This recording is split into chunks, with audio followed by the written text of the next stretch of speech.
Ya se encuentra en nuestros estudios el doctor Carlos Beraldi, abogado de los empresarios Cristóbal López y Fabián de Sousa, para explicar en detalle todo sobre el fallo de la Cámara Federal del viernes pasado, pero además para que usted clarifique, sepa la verdad, por qué la AFIP no ha querido cobrar los impuestos que se le deben, los planes que se han presentado y todo el intríngulis político y judicial que tiene esta causa. Enseguidita, el doctor Carlos Beraldi respondiendo a todas nuestras preguntas. Seguimos en Minuto 1 aquí en C5N, la realidad ampliada, como todas las noches, hablando de temas que a ustedes les interesa, clarificando. Son tiempos en que es tan necesario clarificar información, porque vemos muchos indignados, pero muchos indignados que ni siquiera leen una caricia de fallos judiciales, que opinan políticamente y que opinan con absoluto descaro, sin conocer, metiéndose a veces en algunos berenjenales que la verdad uno les recomendaría que por lo menos lean para no pasar papelones. Sobre todo cuando estamos hablando autoridades de uno de los poderes del Estado que no tienen por qué inmiscuirse en los otros poderes. Claro, hemos visto, estamos viendo y cada vez es más evidente en la Argentina de hoy cómo el poder político se ha metido y se mete cada vez más en decisiones de la justicia, que la propia Corte la semana pasada le ha tenido que poner un parate al gobierno en una acordada que aquí hemos estado contando, que lamentablemente los grandes medios no le cuentan a ustedes de qué se ha tratado, porque no les conviene. Pero es importante ver también cómo un sector de la justicia comienza a reaccionar frente a lo indisimulado de un gobierno que ha pretendido copar la justicia con sus decisiones políticas. De eso vamos a estar hablando con el doctor Carlos Beraldi. Seguimos hablando con Leopoldo Moró, diputado nacional, que conoce mucho y sabe mucho también de este tema. Y también no nos vamos a olvidar de la actualidad económica, en momentos realmente de, recién comentaba Fernando Alonso, los aumentos que se vienen, una inflación que no cede, pese a que el gobierno dice que baja. Fíjese usted cómo el gobierno arma los relatos, cómo desconoce la realidad. Que el otro día, el ministro de Economía durante el fin de semana dijo: no se discute más, la inflación está bajando. Cuando las estadísticas, cuando los números del INDEC están diciendo que fue superior a la del mes de enero, cuando las proyecciones del propio gobierno tuvieron que cambiarla, pero el gobierno nos quiere hacer creer en este relato que hablan de la irrealidad. Miren lo que dice el ministro de Economía: no hay ninguna discusión en la Argentina, está bajando la inflación. Bocco, ¿usted qué opina? Si Duhovne dice que la inflación está bajando. Bueno, no, tanto Duhovne como Sturzenegger mencionaron el fin de semana un discurso que yo diría no es compatible ni conciliable con los datos de la realidad. Primero, el índice de precios mayoristas llegaron los 2 primeros meses del año casi al 10%. Estamos en una inflación que si antes se proyectaba al 20-22, hoy hay que pensar en 20-22-24. La inflación anualizada, que Página 2 se dio ayer, a valores de estos últimos 3 meses, está arriba del 30%. Entonces, yo diría, hay un problema de fondo. El punto en el que se encuentran la totalidad de las políticas macroeconómicas genera una inducción, empuja el proceso inflacionario y el gobierno hace una muy mala administración de la coordinación macroeconómica en su enfoque de largo plazo. Por lo tanto, entonces, priman los intereses ante que la racionalidad que debiera aplicársele al sistema para hacer bajar el proceso inflacionario. Muy bien, ahora seguimos, Arnaldo, vamos a estar analizando y también enseguidita Fernando Alonso te va a contar de un tema que causó mucha preocupación en los empleados.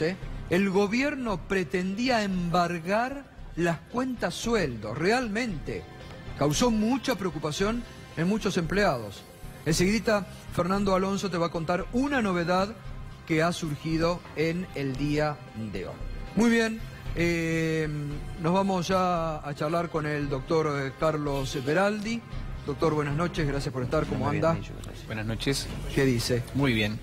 Bueno, ¿cómo ha tomado las reacciones del presidente, del ministro Garabano, que no les gustó el fallo y que han salido a cuestionar y en algunos casos hasta han salido a buscar un escrache público, ¿no?, de los camaristas Fara y Jorge Ballesteros?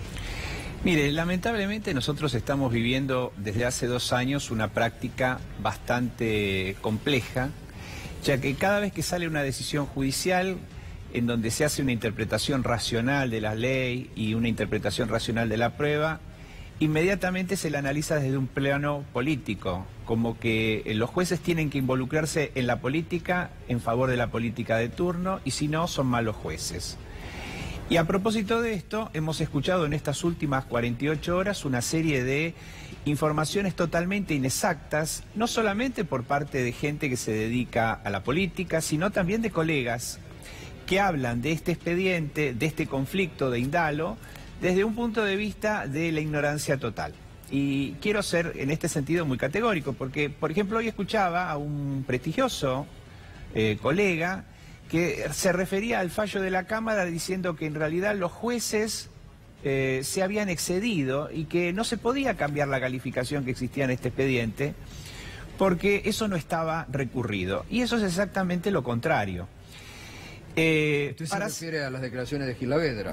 No, del doctor Gilavedra no, me refiero a otras declaraciones. Dijo un poco eso, ¿no? A otras declaraciones que tienen que ver, digamos, con personas que se dedican que están en el ámbito de los colegios profesionales y que, bueno, y que opinaban específicamente sobre este problema. Pero, digamos, la gente lo que le interesa es que específicamente se le diga la verdad. Es decir, ¿y acá qué hay que aclarar? Se dice, y se repitió durante toda la semana, que, o por lo menos en estos últimos 3 días, que la Cámara había beneficiado a Cristóbal López y Fabián de Sousa al cambiar la carátula. Y esto es falso. En realidad lo que hizo la Cámara es una interpretación racional de la ley penal que en este caso no significa modificar la escala legal. Es decir, el delito de administración fraudulenta por el cual venían siendo procesados ha sido cambiado por otro que se encuentra previsto en la ley penal tributaria que tiene exactamente la misma sanción. Dicen que la Cámara los benefició, por supuesto con carácter intencional, y esto no es cierto. Omiten decir, por ejemplo, que en el caso del señor Echegaray, la escala penal, al contrario, se aumentó en este fallo. Con lo cual, todo el discurso sobre que se está favoreciendo la impunidad es, como les decía, absolutamente falso. Hoy dijo el fiscal Moldes, por ejemplo, que era un sobreseimiento encubierto. Bueno, esta es otra falsedad y lamentablemente cuando viene de un funcionario judicial es todavía más grave. Aquí lo que se está ocultando es que al haberse calificado el delito como corresponde y siguiendo con una línea jurisprudencial que tiene aproximadamente unos 40 años como un delito presuntamente previsto en la ley penal tributaria, se les está permitiendo a mis clientes incorporarse a la moratoria. Y no dicen que la moratoria a la cual se están incorporando, o podrían eventualmente incorporarse, es la que sancionó este mismo gobierno. Es decir, la 27260, la ley que ha dictado este gobierno, es justamente la que prevé con carácter general una moratoria para cualquier persona que tenga algún tipo de pasivo tributario. Ahora, eso es importante, doctor Veraldi. ¿Por qué la AFIP, que uno piensa, tendría que tener interés en cobrar lo que se le deuda? ¿Por qué la AFIP ha negado esa posibilidad de la moratoria para cobrar o de otros planes que han sido presentados? Bueno, esto tiene que ver con el contenido político del conflicto y no con el contenido jurídico. Desde un primer momento se quiso llegar a una solución económica que significaba básicamente mantener las fuentes de trabajo. Y se le hicieron distintas ofertas, siempre en el marco, digamos, de la legitimidad y de la legalidad absoluta. Y la AFIP se negó a aceptarlas, partiendo de la base de que acá había una defraudación, que no se podía bajo ningún concepto llegar a un arreglo económico, en donde justamente cobraba lo que se le debía, y poniendo en riesgo, repito, y esto es lo más grave, las fuentes de trabajo de 4.000 familias de personas que honestamente todos los días se levantan y quieren venir a tener una empresa y seguir trabajando en una empresa que tenga sus puertas abiertas. Bueno, a ver, yo quiero hacer acá un punto porque enseguida los colegas también van a preguntar. Vamos a mostrar lo que escribió el colega Alconada Moon este fin de semana, justamente haciendo referencia a lo que el doctor Veraldi dice, ¿no?, sobre los puestos de trabajo, que parece que no le importan al gobierno. Cristóbal López divide al gobierno entre alentar la quiebra o, bueno, dijo el presidente Mauricio Macri, quiere que el grupo Indalo sea un caso testigo, que se castigue a López y a su socio Fabián de Sousa. ¿Cuáles son las dos opciones dominantes? La primera, dejar o incluso alentar que quiebre la petrolera Hoy Combustibles y arrastre al resto del grupo Indalo. Después dice, el presidente Macri se encuentra entre los que apoyan esta opción. Quiere que quiebre todo, indicó un alto funcionario de la AFIP a La Nación, que complementó así la visión que aportó un íntimo colaborador de Rosner, que es el actual presidente de esta compañía. Mauricio el Calabrés quiere matarlo a Cristóbal. Y acá entonces está la parte política que usted dice, doctor. Hay una determinación del presidente que aunque le quieran pagar, quiere, y aparte el término, disculpe, le voy a preguntar políticamente, Leopoldo, el término matarlo, bastante duro, ¿no? Es un trascendido, pero... Sí, que nadie desmintió hasta ahora, Por eso, que nadie desmintió. También es posible que el grupo Macri esté oliendo la posibilidad de hacer algún negocio ellos. Cosa que no me extrañaría. O algún otro amigo del poder. Sí, o Midlin o Caputo, los que son comúnmente beneficiados por todos los negocios que hizo el Estado del 2015 hasta acá. En todos los negocios está ese grupo. Ahora, doctor, cuando usted lee esto, digo, ¿no? Porque usted el viernes me decía, cuando hablábamos por teléfono, me sorprenden muchas cosas con más de 30 años de experiencia. Cuando usted lee una característica de esta, entonces, ¿qué dice? No podemos hacer nada desde la vía judicial. No, yo siempre estoy convencido de que en algún momento la justicia va a fallar como corresponde y el día viernes tuvimos una muestra concreta. Es decir, se había puesto en detención, en prisión preventiva, unos días antes de las fiestas el año pasado, a los dos directivos más importantes del grupo Indalo y justamente habían hecho una fundamentación que era totalmente, diríamos, arbitraria. Eso ya se corrigió. Los jueces, en sus votos, en los dos votos que forman la mayoría, hablan, diríamos, y esto sí me llama mucho la atención, de una alevosa arbitrariedad respecto de los señores López y de Sousa. Y esto creo que es lo que hay que poner énfasis. Este tipo de cosas, estas prisiones preventivas, no pueden seguir ocurriendo. No pueden seguir ocurriendo porque no se puede usar a la justicia para operaciones políticas. Yo lamento que el juez que dictó esta medida se haya equivocado de esta forma. Bueno, entonces, el fallo en las adjetivaciones habla de fallo irregular, contradictorio, arbitrario. Habla de esto de que la suerte no les sonríe a todos por igual, ¿no? Bueno, exactamente. Como se dice también en el fallo, a veces las cosas más obvias son las más difíciles de explicar. Y es lo que pasó acá. Ellos, mis clientes, quisieron llegar a una solución económica y como parte de esa solución económica estaba la transferencia de las acciones. ¿Y qué hicieron? El procedimiento correcto y razonable. Se presentaron al juez y pidieron la autorización. Y el juez justamente, tomando este pedido de autorización, que era lícito y que es de práctica, dijo que había aquí una desobediencia. Y llevando las cosas a un extremo, que es como retroceder 2000 años en la historia y pensar que a alguien se lo puede detener porque no paga una deuda. Y eso en materia penal no tiene nada que ver y no funciona así. Por eso, la primera cuestión es la que se refiere a que la Cámara no ha favorecido al grupo Indalo, sino aplicó la solución correcta. La segunda es que la prisión preventiva que se les dictó es totalmente arbitraria y por eso recuperaron la libertad, no porque les hayan hecho ningún tipo de favor.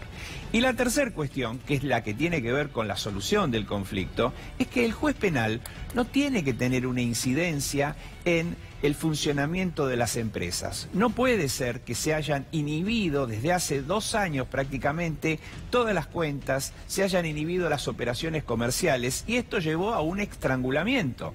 Es decir, se ha buscado un estrangulamiento económico y financiero al grupo, porque hasta las cuentas sueldo han bloqueado por estas decisiones de la justicia. Bueno, efectivamente, esto es lo que ha ocurrido y que esperamos que de ahora en más se empiece a solucionar, porque para eso hay abierto un concurso. Claro. Antes se sospechaba de que este concurso había sido iniciado en una jurisdicción que no correspondía. Todos esos visos iniciales, todas esas cuestiones que se habían planteado, hoy ya están solucionadas. Hay un juez del un juez de concurso, hay un concurso abierto y ahí es donde se tiene que plantear la solución económica. Por supuesto, repito, pagando lo que se debe, porque obvio, nadie quiere sacar una solución de la galera. Ahora, doctor, acá en este punto es importante, porque anoche hasta el propio presidente dijo esto públicamente, ¿no? Esto que vienen repitiendo mucho, incluso de la AFIP. Se robaron 8.000 millones, que los devuelven, que se robaron 8.000 millones. Ese latiguillo constante que se escucha decir. Esto tiene que ver incluso con la cuestión que trataba antes, el tema de la moratoria. Acá no hay ninguna cuestión que se vincule con un robo ni con una administración fraudulenta. Hay un impuesto que durante un tiempo se fue incorporando a planes de facilidad de pagos. Esos planes de facilidad de pagos tienen que ser honrados en este momento. Entonces, de lo que se trata es de aplicar un instrumento legal que fue sancionado por este mismo gobierno. Porque no se puede decir alegremente, qué piensa el monotributista, qué piensa la persona de a pie que paga sus impuestos. Porque con la misma comparación tendríamos que ver qué pasó con las personas que blanquearon el dinero. El hermano del presidente. Y con las cientos de empresas que utilizaron este mismo instrumento. Es decir, lo único que se requiere es aplicar la ley de igualdad para todos. Todos están en la misma condición y no puede ser que haya una persona a la cual, por algún motivo político, lo colocan como chivo expiatorio. Eso no es una solución, pero además, insisto en este tema, es mucho más grave cuando de esa decisión dependen miles de trabajadores. Sí, que no se tenga en cuenta eso y sí la venganza o la persecución política, ¿no? Veraldi, hay 287.000 millones de pesos que la AFIP tiene como acreencia a empresarios que se presentaron al blanqueo o a los planes de moratoria permanente. 32, ¿no? 287.000 millones de pesos de acreencia. ¿Cuánto le debe el Grupo Índalo a la AFIP? Mire, el crédito que se encuentra verificado en el concurso asciende a casi 8.000 millones de pesos. 8.000 sobre 287.000 millones que las empresas le deben a la AFIP.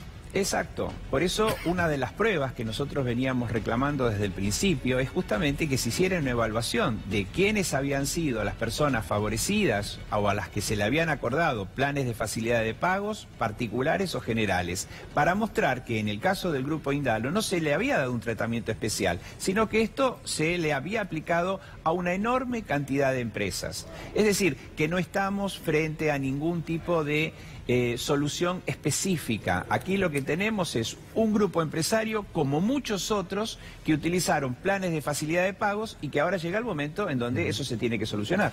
Doctor, dos preguntas, una breve. ¿Quién decreta la quiebra de una empresa? ¿El presidente de la Nación o un juez? Bueno, yo quiero darle a esta exposición que estoy haciendo el menor contenido político porque lo que queremos es llegar a una solución. Yo veo con mucho malestar y lamento mucho que el presidente opine sobre estas cuestiones porque no corresponde que se entrometa en el trámite de las causas. La Constitución es muy expresa en este sentido de que el Poder Ejecutivo no puede arrogarse el conocimiento de procesos judiciales. Lo que el presidente tiene que hacer es respetar el fallo de la justicia. No solamente el fallo es bueno cuando favorece al gobierno. Claro. Si ahora hubo un fallo de la Cámara Federal por 2-1 que llegó a una solución y dijo que en este caso la figura que se aplica es la de la ley penal tributaria, bueno, hay que respetarlo y no empezar a hacer conjeturas sobre si tienen antecedentes o no tienen. Y en lo que respecta específicamente a la solución comercial, aquí hay que obedecer lo que el juez del concurso defina. El juez del concurso ha tomado medidas que son severas, por ejemplo, la cointervención de la sociedad en cuanto a designar administradores. Eso hay que respetarlo. Hay que respetar que el procedimiento que se sigue en Oil Combustible sea absolutamente transparente. Si hubo un error, deberá corregírselo, pero siempre dentro del marco de la ley y no usar el proceso judicial como si fuera un instrumento más de la política que el gobierno sigue en cada momento. La otra, doctor, Se dice que la Cámara de Casación, cuando intervino, dijo que era un delito de evasión. Yo estuve leyendo el fallo. En realidad, por 2-1, la Cámara de Casación no dijo eso. Dijo que tenía que ir a la Justicia Federal porque podría haber otro tipo de delitos vinculados a causas anteriores. ¿Me puede corregir esto o yo estoy equivocada? Mire, desde que empezó este proceso, la AFIP misma dijo en su primer presentación que aquí había un delito tributario. Por eso se presentó ante el Juzgado Penal Económico. Y simultáneamente fueron a la Justicia Federal, hicieron la misma denuncia. Es decir, en dos fueros distintos querían discutir lo mismo. En algún momento esto se tenía que unificar.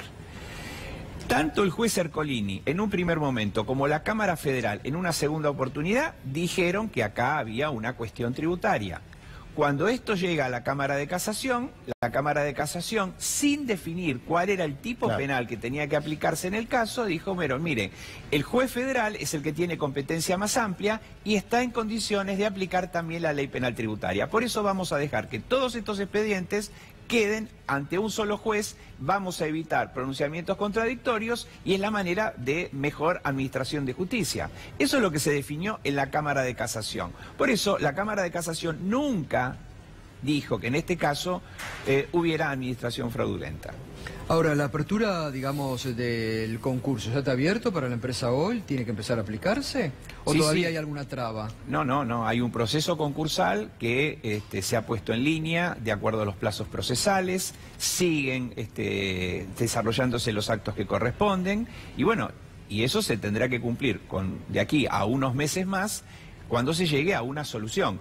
Pero si le siguen poniendo más palos en la rueda, si siguen asfixiando al grupo, entonces esto va a terminar en una quiebra que no le conviene a nadie. Por ejemplo, porque ya, por ejemplo, la refinería de San Lorenzo está paralizada. Bueno, ya las estaciones de servicio Oil justamente están con problemas para el abastecimiento, es decir, están pareciera como que lo que está buscando el gobierno vía la justicia, lo están asfixiando, cerrando, lo están logrando. Y lamentablemente se van generando cada vez problemas más serios y eso conspira por una solución. Nosotros tenemos que, como si fuera esto un enfermo, darle las medicinas a tiempo, darle un tratamiento para restablecerlo. Cuanto más tiempo pase, más complicado y más complejo va a ser la solución, que no, obviamente, que todos aspiramos. Especialmente, insisto, los señores López y de Sousa, que desde el comienzo han querido llegar a una solución como corresponde, pagando las deudas y preservando las fuentes de trabajo. El viernes, esto está interesante también, porque yo creo que en algún punto hasta se puede crear, no sé si cierta tensión o descreimiento entre el cliente y el abogado, pero el viernes cuando salía de la cárcel el empresario Cristóbal López dijo, yo le advertí a mi abogado, porque me habían dicho 3 o 4 días antes que me iban a meter preso, y mi abogado se rió. Bueno, cuando una persona sale de la cárcel llega a, digamos, a un momento de máxima tensión y realmente en ese momento el señor López no estaba, diríamos, con un juicio absolutamente objetivo. Yo les puedo decir que efectivamente alguien le dijo al señor López que había una posibilidad de que lo detuvieran. Desde el jueves que tuvimos esa información hasta el día lunes trabajamos preparándolo cada uno de los elementos por si iba a ser detenido. Desde la ropa hasta sus medicamentos, los poderes, es decir, agotamos todos los procedimientos que se requieren justamente para que podamos darle una asistencia eventualmente si fuera detenido.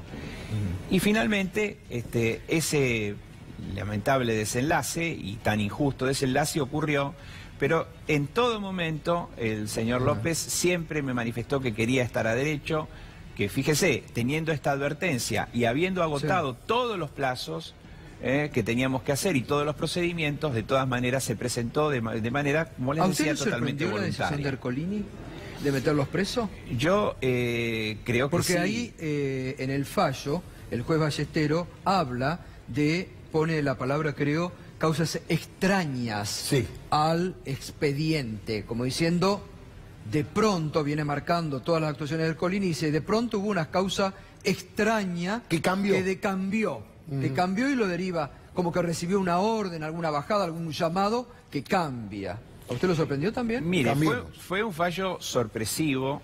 Había, digamos, un plazo procesal que cumplir, que era resolver la situación procesal, con lo cual que los procesara era una alternativa. Ahora, que acompañara esto con una prisión preventiva realmente fue algo totalmente insólito y realmente muy injusto.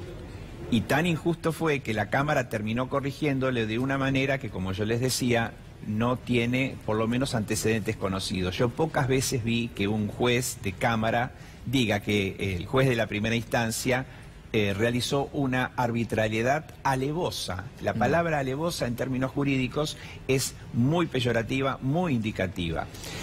Pero bueno, se cometió ese error gravísimo, la Cámara lo corrigió y hay que seguir para que este proceso, como les digo y he repetido varias veces, llegue a una solución justa para todos los intereses. Déjame agregar algo y quiero reivindicar al doctor, porque a los abogados de Amado Vudú, Julio Devido, Roberto Barata, etcétera, también le pasó lo mismo. Le dijeron, no te van a meter preso, quédate tranquilo, te van a procesar. Sin embargo, los procesaron y los metieron presos. Bueno, en esa dirección iba, porque justamente el doctor Veraldi no es un iniciador, es una persona de mucho prestigio en la Argentina. Entonces digo, a veces yo me imagino eso iba la pregunta, que les debe costar luchar con las armas del derecho frente a manipulaciones políticas, ¿no? Mire, desempeñar el rol de defensor como yo lo hago en casos muy importantes, este y otros que ustedes también conocen, no es gratuito. Siempre, de alguna manera, van a querer molestarnos, de alguna manera lesionarlos, y eso le pasa a cualquier persona que tiene convicciones y que trabaja con toda su fuerza y con todo su esmero en conseguir un objetivo. A veces ese objetivo está en contra de lo que otros quieren y bueno, y entonces se recurre a la estrategia baja, al golpe bajo de decir o tratar de interpretar cosas que en realidad no ocurrieron. Pero bueno, ya son muchos años que tengo en la profesión y estoy dispuesto a afrontar esos costos porque hago lo que me gusta, ejerzo la profesión y lucho por el derecho de la manera, digamos, en la que yo creo que hay que hacerlo. Ahora, doctor, digo, ¿cómo usted prevé como defensa alguna recusación al juez Ercolini? Porque el otro día lo hablábamos acá con Darío, con Fernando. ¿Cómo vuelve un juez después que autoridad superior, moral, ¿no? Claro, después que un superior le da semejante sogazo y habla con estas palabras, ¿no? De estas irregularidades, arbitrariedades, sorpresa, cosas extrañas al expediente? ¿Cómo sigue? Bueno, también la experiencia indica que hay que dejar un tiempo de reflexión, que el magistrado analice el caso, que vea con detenimiento la sentencia de la que fue objeto y que tome su decisión. Es decir, nosotros creemos que siempre hay tiempo para enmendar un error. Si el juez se considera que ha perdido la objetividad, ha perdido la imparcialidad, bueno, el camino que el código fija es el de la excusación. Pero vamos a darle tiempo para que el juez analice lo que pase y bueno, y que tome su decisión. Yo lo conozco al juez Ercolini hace muchísimos años y entiendo que pudo haber cometido un gravísimo error y bueno, tendrá que ver él si está en condiciones o no de continuar al frente de esta investigación. Perdón, lo conocí. No, digo, ya que estamos hablando del juzgado del doctor Ercolini, hay que tener presente que en ese juzgado se tramita la causa del supuesto asesinato de Nisman, que dicho sea de paso, la está instruyendo Rodríguez Ponte, que es hermano de quien tiene a su cargo la oficina de escuchas telefónicas. Tal cual. Todo queda más o menos en la familia judicial. Y la verdad es que en ese caso también el doctor Ercolini ha incurrido en barrabasadas de todo tipo. Bueno, empezando porque se ha calificado un crimen sin asesino y sin asesinato. Porque no hay ni asesino ni asesinato, pero sí hay un partícipe necesario, que es en este caso Lago Marcino. La verdad, yo no soy penalista. Ahora, no debe haber muchos antecedentes en el derecho occidental donde en un crimen donde todavía no hay ni asesino ni asesinato, ya hay un partícipe necesario. Digo, el problema que tenemos acá es que los jueces no son jueces de la Constitución, no quiero generalizar, son jueces del poder. Y en la medida que son jueces del poder se corrompen. No digo desde el punto de vista económico, digo desde el punto de vista ético. De la pertenencia, dice usted. Claro. Y incurren incluso casi en prevaricato. En el caso de... A ver, todas las pruebas indican que Nisman se suicidó. Pero forma parte de esta campaña de desprestigio que vienen llevando adelante hace 2 años la necesidad de mostrarlo como un asesinato. Bueno, hoy está la prueba que cuenta justamente una prueba de gendarmería que confirma que el domingo a las 7:02 de la mañana Nisman estuvo abriendo su computadora, manejó su computadora, que Nisman estaba vivo. Y el juez ha determinado a través de la otra pericia que había muerto a las 2:00 han sido años de mentira. 2:48, Gato, exactitud. Claro. Murió a las 2:48. A las 7:01 Nisman estaba vivo. Pero han sido 2, 3, 4 años de mentira permanente que han generado odio. Ahora las mentiras se están cayendo, el problema es que queda el odio. Exacto. Y eso es lo que nosotros tenemos que venir a sanar en la sociedad. El odio que sembraron, haciendo agujeros en toda la Patagonia, diciendo que Máximo Kirchner tenía cuenta en el exterior y no la tenía. Al final resulta que el tren en 11... Lo de Miriam Quiroga, que el tren en 11 quedó claro que lo chocó el Motorman. Los peritos en la causa de gas. El perito está procesado. David Cohen. Por eso, un juez Bonadío sacó de Wikipedia una información que encima era falsa. Bueno, pero esto es lo que está ocurriendo en este caso que acabamos de escuchar del doctor Veraldi. Bueno, ese es el problema cuando la justicia deja de ser la justicia de la Constitución y pasa a ser la justicia del poder. Bueno, por suerte pareciera que fallos como el de la Corte, doctor, de la acordada de la Corte o de la Cámara Federal van poniendo las cosas en lugar, ¿no? Sí, gracias a Dios empezamos a tener algo de racionalidad en las decisiones judiciales y esperemos que esto se mantenga. Yo digo, y quizás con algún grado de optimismo, que estamos asistiendo a un final de ciclo. Me parece que en materia judicial se ha cumplido un ciclo ya y que necesitamos plantear una transformación muy importante hacia el futuro. Y esto es un trabajo por venir. Es decir, si hay un área en donde creo que el gobierno de Macri ha fracasado, es en el área de la justicia. Y ha fracasado desde distintos puntos de vista, es decir, con ese fallido intento de colocar jueces por decreto ante la Corte Suprema, las presiones que se ejercieron sobre la Procuradora hasta obligarla a renunciar, el problema que se presenta con las oficinas que se encargan de las escuchas, el papel que se le dio a la AFI, el papel que desempeña la Oficina Anticorrupción, los problemas que se han presentado en el Consejo de la Magistratura, es decir, hay un cóctel de problemas que justamente me llevan a pensar que esto no puede continuar así y que va a ser un trabajo del próximo gobierno plantear realmente una reforma judicial, y voy a usar uno de los eslogans que usan los de Macri, es decir, 2020, pero no 2020, sino 2020-2030, es decir, necesitamos un plan de modificación de la justicia de por lo menos 10 años, en donde pensemos un nuevo funcionamiento para la Corte, un nuevo funcionamiento para el Consejo de la Magistratura y fundamentalmente de todos los demás órganos de control. No puede ser que la Oficina Anticorrupción, la UIF o la AFI sean, diríamos, agencias funcionales al gobierno de turno y que solo se dediquen a investigar al gobierno que pasó, porque eso no le sirve a nadie. Y esto no lo planteo desde un punto de vista solamente jurídico. ¿Quién va a venir a invertir a un país en donde la justicia no funciona? Este es lo primero que tenemos que plantearnos nosotros. Es decir, nosotros necesitamos tener una justicia creíble y a partir de ahí se va a tener que organizar, diríamos, nuestra sociedad. Esto no es tarea de un solo partido político, esto es tarea de un amplio consenso democrático, de todos los partidos políticos y que necesariamente tienen que tener las mismas convicciones, que es el respeto por los derechos humanos. Doctor, muchas gracias, muy amable como siempre. De nada, Le agradezco su visita y sus explicaciones. Muy bien, el doctor Carlos Veraldi ha pasado realmente muy claro en sus explicaciones, esperemos que le queden claro también a muchos que mienten sobre estos temas también.